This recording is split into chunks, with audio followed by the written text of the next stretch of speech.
Assalamualaikum warahmatullahi wabarakatuh. Perkenalkan, nama saya Citra Septia Dewi dengan NIM 6672301229. Saya di sini akan menjawab kritikan dan juga pertanyaan-pertanyaan yang telah diberikan oleh Rahel Aulia selaku teman kelas saya pada presentasi minggu lalu di mata kuliah politik lokal. Baik, pertama-tama saya akan menanggapi ataupun menjawab mengenai kritikan yang telah diberikan oleh Rahel kepada saya. Sebelumnya saya ingin mengucapkan terima kasih untuk kritikan yang akan saya anggap sebagai masukan untuk kedepannya agar penulisan saya jauh lebih baik dari sekarang. Oke, Rahel mengatakan bahwa penulisan ataupun presentasi saya kurang memperjelas mengenai perubahan konteks Partai Golkar.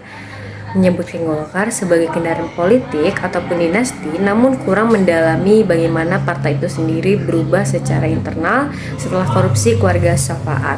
Apakah ada reformasi atau hanya kosmetik? Lalu ada penggunaan teorinya yang sedikit repetitif. Beberapa bagian tentang patron klien dan familisme terasa diulang dalam pembahasan.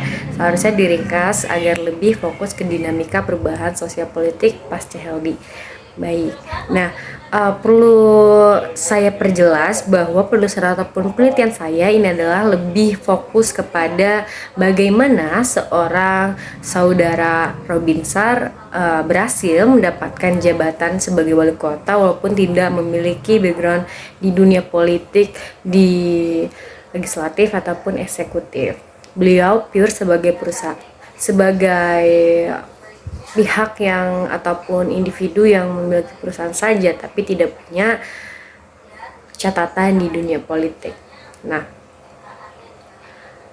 mengapa saya kurang memperjelas perubahan konteks Partai Golkarnya? Karena tidak ada perubahan yang berarti dalam Partai Golkar. Ini pun akan membantah kritikannya mengenai saya mengucapkan Golkar sebagai kendaraan dinasinya, tapi kurang mendalam nih gimana partai itu sendiri berubah secara internal setelah korupsi keluarga Sahabat ini gitu.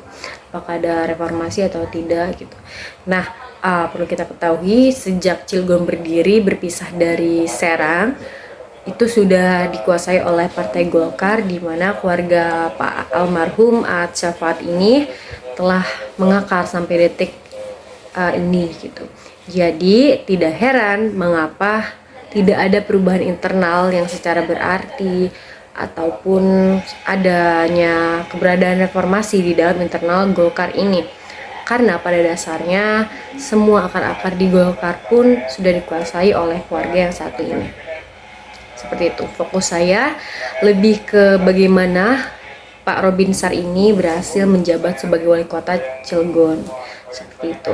Nah, penggunaan teori yang sedikit repetitif ataupun yang berulang-ulang karena saya ingin menekankan ataupun membuktikan bahwa teori yang saya pakai ini bisa dipakai dan terbukti adanya dengan penelitian saya ini.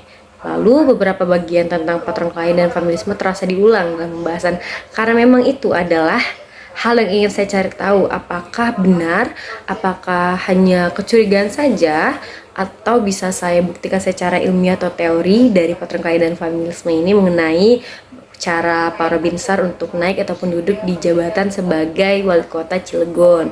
Jadi maaf jika saya terkesan mengulang-ulang ataupun membosankan karena memang itu teori yang saya gunakan untuk penelitian kali ini. Nah, lalu mengenai harusnya diringkas agar lebih fokus ke dinamika perubahan sosial politik pasca Heldi. Maaf lagi sekali lagi karena fokus penelitian saya bukan kepada masa-masa jabatan Pak Heldi ataupun pascanya gitu. Jadi lebih ke bagaimana Pak Robinsar menggunakan cara-caranya yang tidak punya background politik berhasil duduk di dunia politik eksekutif ini, seperti itu. Lalu mengenai pertanyaan dari yang Rahel berikan ada dua. Yang pertama ada bagaimana peran jaringan, birokrasi, dan aparat memperkuat bagian dari dinasti. Lalu yang kedua ada sejauh mana Robinsar bersumber pada dirinya bukan dari keluarga Al-Safaat. Nah, untuk jawaban pertanyaan yang pertama, bagaimana peran jaringan birokrasi dan aparat memperkuat bagian dari dinasti ini adalah yang perlu kita ketahui bersama bahwa untuk kita memobilisasi, tentunya kita harus memiliki orang-orang yang memiliki loyalitas yang tinggi kepada kita. Patron klien ini juga harus menjamah ke titik paling terbawah, dan biasanya untuk mudah mendapatkan massa yang banyak, untuk mendapatkan suara yang banyak, kita perlu nih untuk menempatkan orang-orang yang setia kepada kita. Seperti kepala dinas, itu harus kita pegang untuk mendapatkan ataupun mempertahankan dinasti ini, harus kepada akar-akar ataupun yang paling bawah sekalipun, untuk memobilisasi sumber daya. Karena